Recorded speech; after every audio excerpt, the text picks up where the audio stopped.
mantan komisaris utama Pak Ahok dipanggil oleh Kejaksaan Agung. Ini kan sempat menimbulkan pertanyaan, mengapa komisaris utama dari sebuah perusahaan induk dipanggil untuk bersaksi tentang korupsi yang terjadi di anak perusahaan, sementara direktur utama Pertaminanya saja belum dipanggil. Kalau mau urutan ya nanti kita nanti ada tahap-tahapannya. Ya, alangkah bodohnya jaksa kalau tidak mengetahui anatomi perkaranya. Dalam perjalanannya kan hari ini Kejaksaan sudah menetapkan 9 tersangka. Ini ada kemungkinan akan bertambah. Pasti ada, pasti. Pasti ada. Pasti ada. Hanya cuma tinggal tunggu waktu aja. Iya, tunggu waktu. Kan tidak mungkin hanya orang-orang ini aja. Ada yang di bawahnya lagi yang bergerak. Kalau di atasnya? Ya udah, kalau memang ada ganti pemain, ayo kita sikat dulu yang ini, ganti pemain ya kita sikat lagi. Iya. Daripada kita diam kan. Tapi memang dalam menunggu diganti dulu baru kita sikat. Sangat mungkin nggak sih Pak, kalau para terdakwa ini suatu saat mungkin bisa kena hukuman mati? Kalau saya sih mengharapkan, saya kepengen jujur aja. Saya perkara Asabri, saya kan tuntut mati.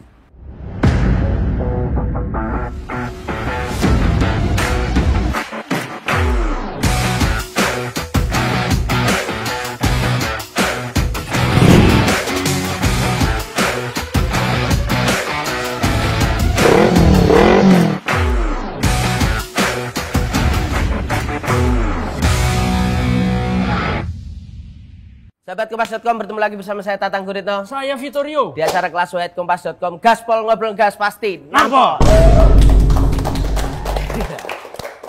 Hari ini Vito kita sudah disambut sama tokoh yang paling suka nampol di Republik ini. Salah satunya ya, suka nampol para tersangka ratusan triliun. Sekarang mainnya angkanya belakangnya T. T nggak ada M lagi. Ada M lagi. Apa itu M dah? Nolnya banyak banget ke belakang ya. Kita sudah bersama dengan Jaksa Agung Pak Burhanuddin. Selamat siang Pak. Siang. Terima kasih Pak sudah meluangkan waktu. Ya. Sehat. Sehat Pak. Pak. Anak muda puasa-puasa juga harus sehat. Luar sehat ya. Enggak puasa sih Pak. Kayaknya akhir-akhir ini agak sibuk terus, agak kurusan enggak ya Pak ya? Enggak, memang harus puasa nggak masuk. Berarti malamnya makan besar. Siap. Pak, kita mau langsung ngegas nih Pak. Ke apa yang lagi banyak terjadi akhir-akhir ini atau selama Bapak berkarir lah sebagai Jaksa Agung. Ini kalau kita lihat kan memang polanya, wah ini ratusan triliun pasti yang lagi, atau triliunan lah pokoknya yang lagi dibongkar sama Kejaksaan, dan beberapa kali kasus-kasus di BUMN. Ini memang apa Pak Burhanuddin, Pak Jaksa Agung ini melihat bahwa BUMN ini jadi fokus yang memang sejak Bapak menjabat itu harus dibenahi, karena melihat ada banyak praktek korupsinya yang besar dan masif, atau gimana sebenarnya Pak? Enggak, kita tidak fokus pada BUMN-nya, tetapi fokus yang menyentuh kebutuhan masyarakat. Terutama yang sekarang dikelola oleh BUMN, misalnya garam, kemudian soal gula, ini kan sangat butuh kebutuhan masyarakat. Itu yang kami sasar dulu, bukan BUMN-nya. Tapi karena BUMN yang bergerak di situ ya terpaksa kita sekalian aja, bersih-bersih. Tapi yang utamanya adalah kami fokus kepada yang hal-hal kebutuhan masyarakat.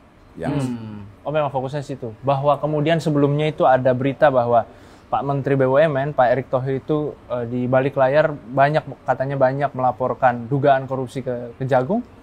Ya, saya sekaligus saja bersih-bersih kan gitu. Tapi yang utamanya kami tidak hanya fokus kepada BUMN, kepada semua bagi dengan program saya adalah yang menyentuh harkat hidup masyarakat.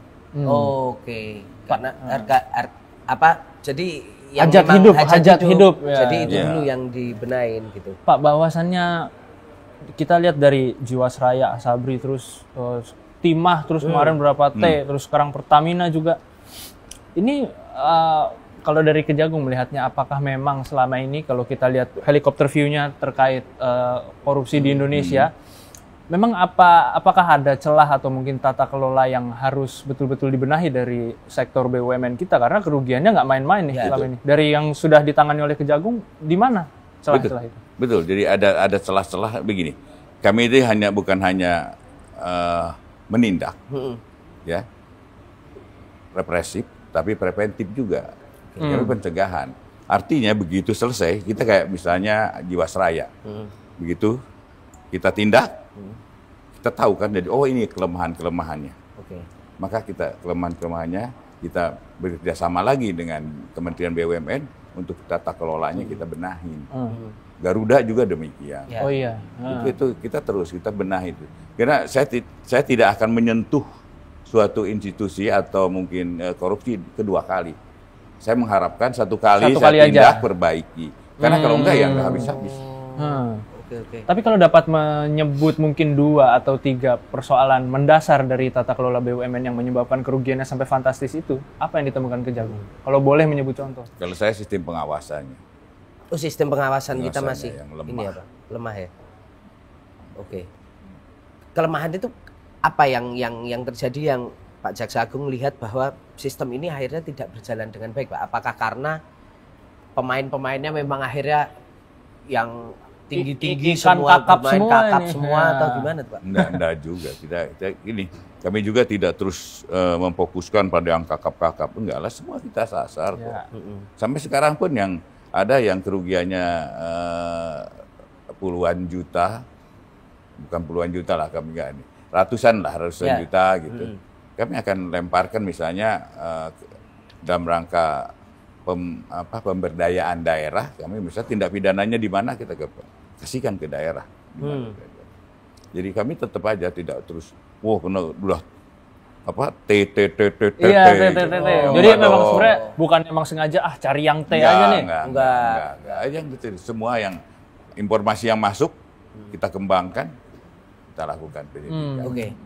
Nah, ini aku juga tertarik sama ini nih, Pak Jaksa Agung. Bapak kan menjabat di 2 era presiden lah. Kita lihat zaman Pak Jokowi dan sekarang zaman Pak Prabowo. Perbedaannya apa nih, Pak, terkait arahan dari atau gaya dari 2 presiden kita ini terkait permintaan atau arahan untuk mengusut kasus hukum ini, Pak? Kami ini independen, jadi tidak pernah kamu ini sikat, enggak ada. Oke. Jika ada bukti, ya udah kita tindak lanjuti. Ada fakta, kita tidak lanjuti. Cuma memang perbedaan gaya kepemimpinannya aja. Ya bedanya gimana, Pak? Gitu aja. Kalau Pak Prabowo kan tokleh gitu, kalau bahasa Jawa itu apa ya? Apa adanya, ayo gitu. Tapi kan kalau lugas lah. Tapi kan kalau Pak Jokowi kan gayanya kalem. Itu bedanya itu aja. Tapi semuanya pasti mendukung tindakan kejaksaan. Ya Pak, kemarin itu juga ini loh Pak Jaksa Agung mohon izin ini.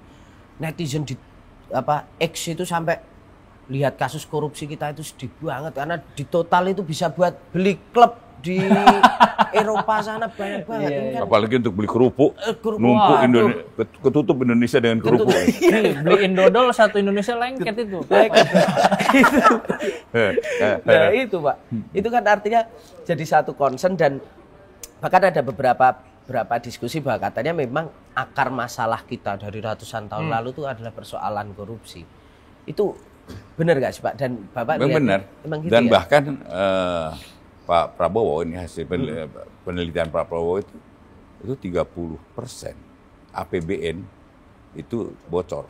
30. Bahkan kalau saya melihatnya mungkin lebih dikit lah. Tapi ya masih itu berat, sudah berat. Itu. Dan memang fakta kenyataannya inilah yang harus kita sama-sama memperbaikinya. Kita tidak bisa perbaikan itu tidak bisa hanya oleh kami penegak hukum aja, tapi semua rakyat juga ayo sama-sama. Dalam artian selalu ada bertanya dari mana memulainya pemberantasan korupsi. Kalau saya dari pribadi masing-masing. Kalau di dalam keluarga, kemudian apalagi di kantor gitu ya, mulai dari menterinya sampai kalau menterinya tidak pernah terima duit gitu, hal-hal tidak duit yang tidak halal gitu, ke bawah pun akan takut untuk menerima loh. Ya. Tapi kalau di atasnya udah menerima, lu juga terima, apalagi gue. Itu gitu. Makanya ikan busuk mulai dari kepala. Itu. 30% itu berarti kebocorannya mostly di mana, Pak? Sebenarnya ke hampir di semua sektor, tapi yang utamanya ada konstruksi lah. Yang mudah. Pembangunan. Oh, bocor paling banyak di konstruksi. Ya paling itu. Terutama saya melihat ada proyek-proyek itu yang dijual. Itu yang saya sayangkan. Sebenarnya proyek itu kalau udah ada pemenang ya udah harusnya dikerjakan. Jangan ada disub lagi akan habis duit. Oh, ini salah satu contohnya aja. Modusnya. Tapi ya itu salah satu contoh aja. Tapi banyak lah modus-modus yang dilakukan. Yang pasti kebocoran itu sangat tinggi, 30% itu pendapat Pak Presiden, dan kita memang sama, kita punya data pun begitu. Oke, Pak. Memang kita secara ilmiah juga indeks persepsi korupsi di Indonesia kan ya belum menggembirakan lah, bisa kita walaupun gitu. kemarin naik kan. gitu. Cuman udah bertahun-tahun kita ya itu jadi evaluasi kita bersama kan. Padahal Indonesia sudah punya 3 lembaga penegak hukum untuk mengusut korupsi. Tapi menurut Pak Jaksa Agung, di mana letak masalah utamanya sehingga sudah belasan tahun mungkin kalau puluhan kata tahun. orang Jawa kok wangel banget. Wangel banget Pak. Iya. Ini kan korupsi ini gunung es. Yang kebukaan itu pada banyak loh. Ya, kalau saya, ayo kita sama-sama aja lah perbaiki. Jangan kita mencari siapa yang utamanya, udah nggak usah. Kita memang udah kondisinya begini, ayo sama-sama. Saya ini ngajak juga anak-anak muda, ayo jangan cuma teriak, oh korupsi, ayo sama-sama berikan contoh pada adik-adiknya lagi untuk berbuat lebih baik lagi agar ke depan tidak lebih baik Indonesia ini. Kalau cuma teriak-teriak, oh korupsi, ayo. Kenapa? Ada juga yang korupsi. Begitu masuk sistem, korupsi juga. Itu. Ya, itu sering artinya, terjadi. ya yuk kita sama-sama memperbaikinya. Gitu. Nah, aku mulai masuk ke persoalan yang lagi rame akhir-akhir ini nih Pak. Apa tuh? Ini kan kemarin ada dugaan atau banyak tersebar ini tudingan-tudingan bahwa pembongkaran kasus korupsi di Pertamina itu loh Pak. Ini tuh kayaknya ada tudingan bahwa hanya mau ganti pemain aja. Ganti ini, itu gimana melihat ya Pak? Saya nggak tahu malah soal ganti pemainnya, tapi bagi saya ada korupsi di situ kita tindak. Soal mau ganti lagi korupsi nanti ketahuan lagi ya kita tindak lagi. Nggak ada Jadi urusan. jangan kalau kita wah ini hanya untuk ganti pemain terus pengungkapan kita lemah, ngapain? Kalau bagi saya ya udah, kalau memang ada ganti pemain ayo kita sikat dulu yang ini, ganti pemain ya kita sikat lagi. Iya, benar. Kan gitu. Apa kita terus ini hanya orang-orang beralasan wah ini hanya ganti pemain terus kita lemes untuk menindak. Kan iya. Itu ya hanya orang-orang tertentu aja wah ini hanya ganti pemain. Enggak, bagi saya tuh ayo ini kita lanjut terus. Kalau emang ada korupsi lagi ya kita lanjut. Kita gas lagi gitu. Daripada kita diam kan? Iya. Tapi Jadi, memang dalam menunggu diganti dulu baru kita sikat.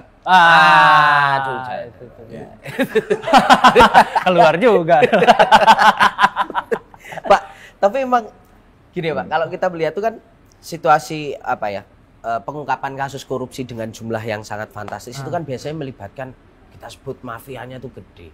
Itu tuh sebenarnya mafianya itu loh Pak.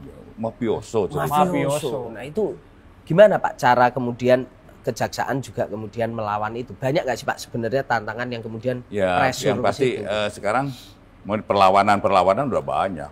Oke. Bahkan juga di framing begini, yang kita tidak lakukan juga hanya untuk melemahkan penegak hukum. Begini.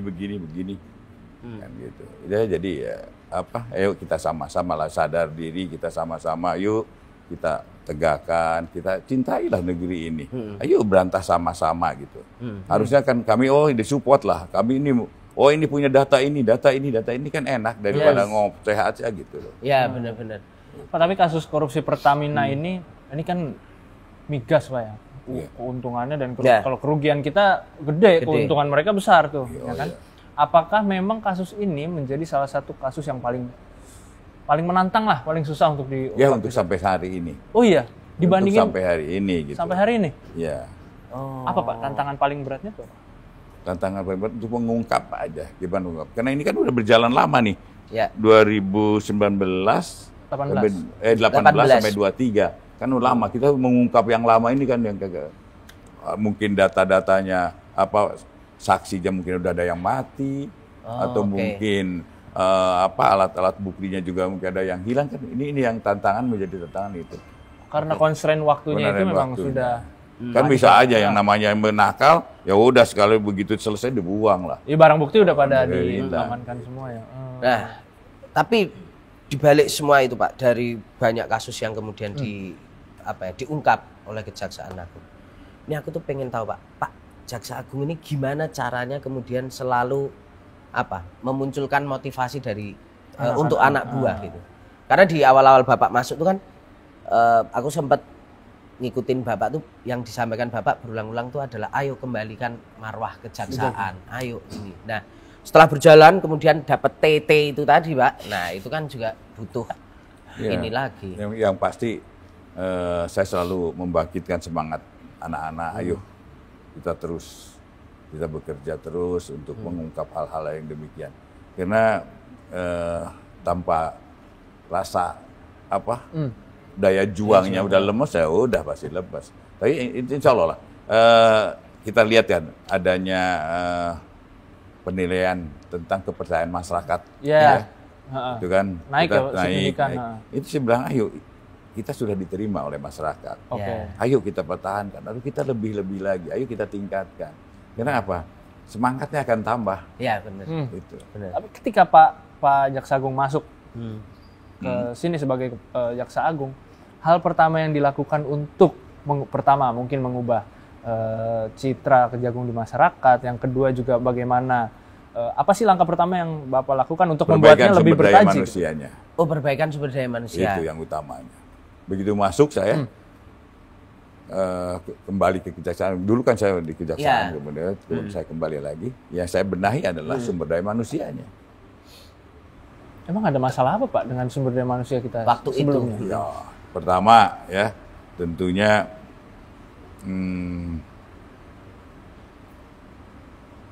pengetahuan. Oke. Korupsi ini kan terus berkembang terus. Kalau kita makin canggih lah. Makin canggih. Kalau kita tidak mengikutin ya. Kemudian daya keinginan untuk mengungkap suatu perkara. Artinya penghargaan dari pimpinan kan. Ya. Kalau pimpinannya menghargai, Anda bagus, Anda kita diapresiasi. Kan selalu ada. Dan itu akan memotivasi teman-teman untuk bekerja lebih baik. Termasuk juga ini ya, Pak. Bapak cukup keras sama anak buah yang nakal ya dalam. Jadi dalam artian gini, yang baik, kita dorong. Yang baik gitu. Yang nggak baik ya cemplungkan. Oke. Gitu. Ya mesti gitu sih. Harus mau gitu supaya ada pembenahan dalam organisasi. Jadi gini katanya penegakan hukum itu memerlukan korban. Memerlukan korban. Jadi kita menegakkan hukum kepada anak-anak buah saya, ya harus ada contoh korban. Loh, kalau lu mau nggak kayak gitu? Kalau lu nggak kerja bener ya kayak gitu. Nah, jadi udah ketakutan sendiri ya kan? Oh ya bener juga gitu. Bukan ketakutan kumisnya, bukan. Oh, bukan. Ya. Tapi itu termasuk salah satu faktor kayaknya, Pak. Faktor kumis. Saya dari yang nggak punya sedikit iri. Pemanco. Tapi Pak Jaksa Agung tahu nggak kalau Pak Jaksa Agung itu sama kayak Mas Adam istrinya, suaminya Inul. Mbak Inul. Balik lagi. Iya. Padahal saya lihat ganteng mana. Ganteng. Wibawa, kalau ini lebih Pak wibawa, Jaksa Agung. karismatik. Mohon maaf Mas Adam mau lihat ini ya. Mohon maaf saya dulu Pak Jaksa Agung. Oke. Kita kalau ngomong, ini mungkin terakhir soal manajerial dan soal anak buah Pak Jaksa Agung. Baru-baru ini ada berita bahwa salah satu anak buah Pak Jaksa Agung, Pak Jampitsus, itu dilaporkan ke KPK. Bagaimana tanggapan Pak Jaksa Agung melihat pelaporan tersebut? Silahkan aja kalau memang. Saya tidak gini. Saya tidak akan melindungi bila iya benar dia melakukan. Itu aja. Tapi tolong dinilai secara objektif itu aja. Saya enggak. Wah, kenapa dia lagi sedang melakukan inilah resiko. Risiko pekerjaan. Ini resiko. Tapi saya mengharapkan objektif lah dalam menilai, itu aja. Artinya kalau memang ini resiko, barangkali bisa disebut bahwa pelaporan ini terkait dengan kasus yang sedang ditangani.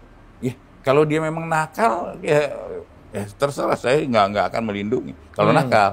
Tapi kalau tidak nakal, tolonglah jangan dibuat-buat gitu. Artinya Pak Jaksa Agung tidakkah melihat ini sebagai yang dilaporin mungkin Jampitsus. Tapi apakah Pak Jaksa Agung juga melihat bahwa ini serangan terhadap institusi? Kalau saya mungkin berbeda pendapat. Enggak. Jadi gini. Ansih sendiri-sendiri ya. Kalau dia menyerang Burhanuddin ya saya Burhanuddin sendiri. Oke. Itu. Tapi yang saya harapkan adalah ayo kita sama-sama ya mempunyai rasa empati. Ayo inilah kita lagi sibuk begini, ayo kita doronglah. Kalau memang nanti di dalam pelaksanaannya ada hal-hal yang negatif, silahkan. Oke. Dan Bapak tidak akan melindungi itu. Enggak akan melindungi, tapi tolonglah biar kami fokus dulu. Itu kan biar kami fokus dulu, itu yang saya harapkan gitu. Nanti kalau di dalam pelaksanaannya ada hal-hal yang negatif, silakan. Saya tidak akan melindunginya. Tapi yang saya harapkan adalah biarkan kami menyelesaikan ini dengan benar, dengan cepat, sehingga apa yang diharapkan oleh masyarakat itu terpenuhi. Nah, ngomong-ngomong soal kasus itu tuh Pak, kasus soal Pertamina ini kan jadi banyak yang kecewa, banyak yang ya sakit lah, merasa bahwa wah kok ini akhirnya ternyata dikorupsi gitu. Nah, dalam perjalanannya kan hari ini Kejaksaan sudah menetapkan 9 tersangka. Ini ada kemungkinan akan bertambah. Pasti ada, Pasti ada. Pasti ada. Hanya cuma tinggal tunggu waktu aja. Iya, tunggu waktu. Oke. Kenapa bisa kemudian pasti bertambah? Karena memang kasusnya Kan tidak mungkin hanya orang-orang ini aja. Ada yang di bawahnya lagi yang bergerak. Kalau di atasnya? Ya kalau nanti ada bukti, kenapa tidak kita tarik juga. Pokoknya nggak tebang pilih ini. Karena kan yang menjadi salah satu pertanyaan adalah memang korupsi ini sejauh ini yang diketahui adalah melibatkan anak-anak perusahaan ya kan. Dan kemarin mantan komisaris utama Pak Ahok dipanggil oleh Kejaksaan Agung. Ini kan sempat menimbulkan pertanyaan, mengapa komisaris utama dari sebuah perusahaan induk dipanggil untuk bersaksi tentang korupsi yang terjadi di anak perusahaan, sementara direktur utama Pertaminanya saja belum dipanggil. Kan belum. Apa penjelasan soal itu? Kalau Pak Ahok kan Pak Ahoknya memang yang minta, ayo kita diperiksa kan begitu. Oh. Itu kalau mau urutan ya nanti kita nanti ada tahap-tahapannya. Tapi kan beliau minta ayo aku supaya tahu apa debat memberikan masukan-masukan kan begitu. Oh, mumpung orang yang ternyata mau, ya aja datanya gitu. lebih banyak di kita. Iya. Ya, kemarin Pak Ahok bilang gitu kan, ternyata kita kaget juga gitu. Iya. Tapi itu kemarin itu Pak Jaksa Dan Agung kami menangani ini udah 4 bulan yang lalu loh. Ya. 4 bulan yang lalu, jadi bukan hanya baru kemarin. Iya. Udah 4 bulan yang lalu sudah kami nangani. Menyeruaknya baru memang bulan ini. Bukan menyeruak, begitu kami nyatakan udah ke penyidikan baru kami buka. Jadi ketika Pak Ahok kemarin sempat muncul di mana-mana itu Pak Jaksa Agung nonton datanya kayaknya banyakan bulan. Enggak juga, yang aku juga nggak tahu yang diimbaukan beliau. Iya. Tapi kemarin beliaunya ngaku kan, ternyata kejaksaan datanya lebih banyak. Ya alangkah bodohnya jaksa, ya kalau tidak mengetahui anatomi perkaranya. Ya. Jadi memang pas 4 bulan itu ya memang fokusnya untuk Untuk itu. anatomi perkaranya itu. Nah, Pak, ini soal kasus korupsi yang sangat Mega korupsi sangat besar sekali itu, sangat mungkin nggak sih Pak kalau para terdakwa ini suatu saat mungkin bisa kena hukuman mati? Mungkin Ya nggak sih? kita gini, lihat dari hasil persidangan nanti. Apakah dalam kondisi tertentu gitu ya, yang bisa memberatkan hukumannya, kita lihat. Sebenarnya undang-undang tipikor itu memungkinkan nggak Pak kalau ekonomi membuat carut marut itu? Iya, nanti kita lihat. Makanya kita lihat, tidak bisa. Kalau saya sih mengharapkan, saya kepengen jujur aja. Saya perkara Asabri, saya kan tuntut mati. Ya. Oh iya. Mati. Ya. Putusannya jujur mengecewakan saya, iya. Karena putusannya adalah tidak dikenai hukuman, nihil.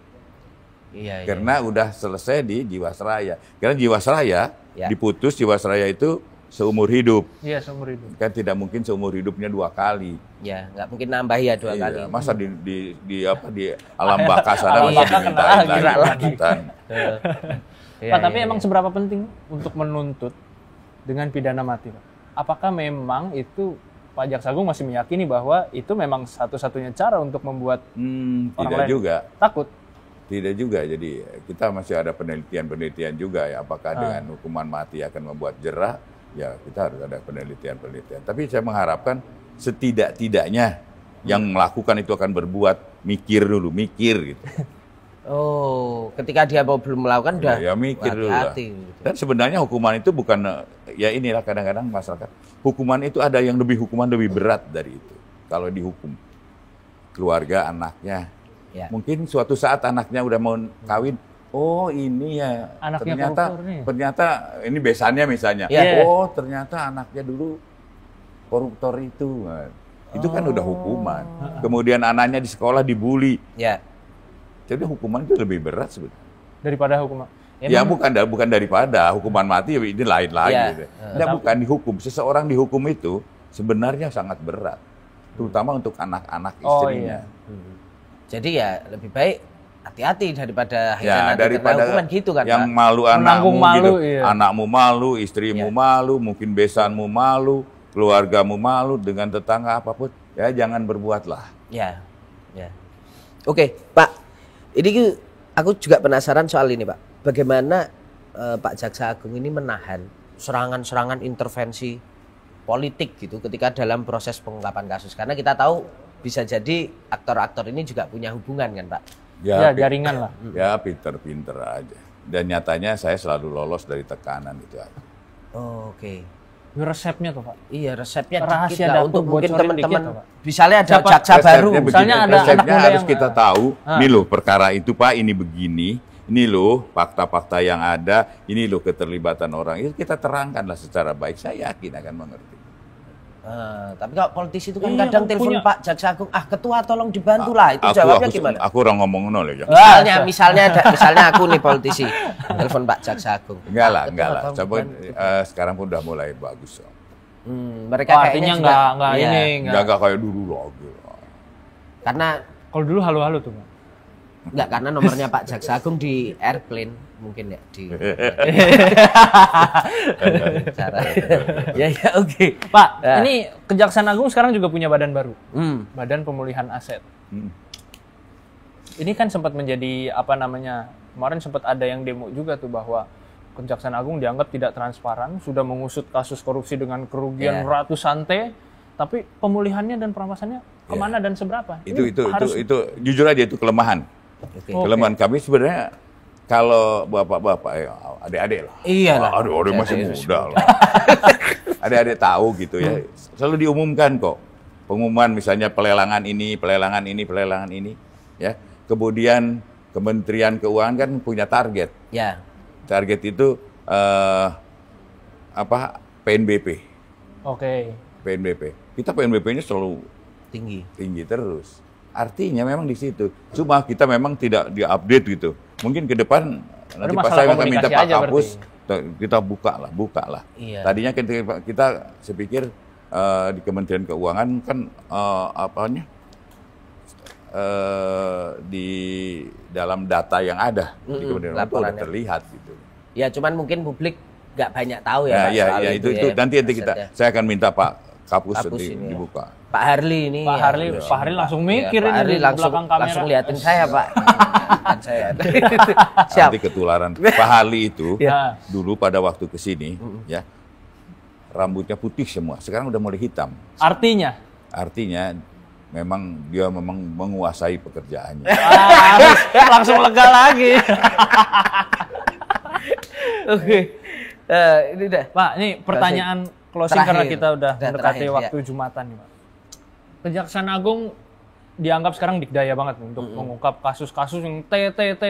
Nilai fantastis lah. Apa artinya ini buat penegakan kasus hukum terhadap kasus korupsi kita di masa depan? Enggak dikdaya sih enggak lah. Dikdaya tuh. Wah, Ya di tataran gini, bukan apa-apa. Inilah membuktikan pada masyarakat bahwa kami tidak akan menyia-nyiakan kepercayaan yang telah diberikan oleh masyarakat. Dan kita kejaksaan akan memulainya, ya, memenuhi rasa adil yang ada di masyarakat itu. Oke. Siap. Oke, terima kasih. Terima kasih Pak Jaksa Agung. Pak Burhanuddin, sehat selalu, Pak. Amin. Semoga selalu diberi kekuatan untuk bisa membongkar Doanya aja, doanya. Siap. Terima kasih, Pak. Gitu, sahabat Kompas.com, sedikit perbincangan kita dengan Jaksa Agung kita, Pak Burhanuddin. Semoga tercerahkan. Saya Tatang Gurito. Saya Vitorio. Kita bertemu lagi di Ngegas dan Nampol berikutnya. See ya.